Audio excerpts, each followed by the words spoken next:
Hello friends, எல்லாரும் எப்படி இருக்கீங்க? நல்லா இருக்கீங்களா? இன்னைக்கு பார்த்தீங்கன்னா ஒரு 1 கேஜி அளவிலான ரோஸ் மில்க் கேக் தாங்க நான் பண்ணிட்டு இருக்கேன். லாஸ்ட் வீடியோ நம்ம ஷீட் கேக் அப்லோட் பண்ணியிருந்தோம் இல்லைங்களா, rose milk cake.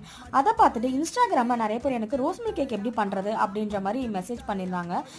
Next video கண்டிப்பாக ரோஸ் மில்க் கேக் எப்படி பண்ணுறதுன்றதை நான் ஃபுல் லென்த் வீடியோவோ இல்லை ஷார்ட்ஸாவோ நான் அப்லோட் பண்ணுறேங்க. மறக்காமல் பாருங்கள். இது பார்த்தீங்கன்னா சிம்பிள் அண்ட் எலகண்ட் லுக் உள்ள ஒரு கேக் தாங்க. இந்த மாதிரி ரோசட் நாசல் வச்சு ஃபினிஷ் பண்ணி எடுத்துக்கிட்டு மேலே நட்ஸும் லைட்டாக தூவி எடுத்துக்கிட்டாங்க. ரொம்ப எலகண்ட்டாக இருக்கும் பார்க்கவே. சில சமயங்களில் நம்ம ஒரு வேலையை பண்ணுறதுக்கு அவ்வளோ மெனக்கட்டு ஒன்றும் பார்த்து பார்த்து செஞ்சுருப்போங்க. அதை வச்சு நம்ம வாழ்க்கையில் எப்படி முன்னேறலாம் அப்படின்ற மாதிரி நம்ம முயற்சி பண்ணிகிட்டு இருப்போம். சில பேர் இருக்காங்க பார்த்தீங்களா, அதை அப்படியே பார்த்து காப்பி பண்ணிவிட்டு அவங்க பண்ண மாதிரி பில்டப் கொடுப்பாங்க பாருங்கள். ஆனால் அந்த மாதிரி ஆளுங்களாம் நம்மளை இக்னோர் பண்ணிவிட்டு போயிடுவோம். ஆனால் அவங்க பண்ணுற அலப்பறை இருக்குது பாருங்கள், அதை தாங்கவே முடியாதுங்க. அந்த மாதிரி உங்கள் லைஃப்பில் ஏதாவது எக்ஸ்பீரியன்ஸ் இருந்தால் எனக்கு ஷேர் பண்ணுங்கள், நான் தெரிஞ்சுக்கிறேன். அது மட்டும் இல்லாமல் நம்ம சேனலை ஃபாலோ பண்ணிக்கோங்க. அஜீஸ் பேக்ஸ் இன்ஸ்டாகிராம் ஐடியை ஃபாலோ பண்ணிக்கோங்க.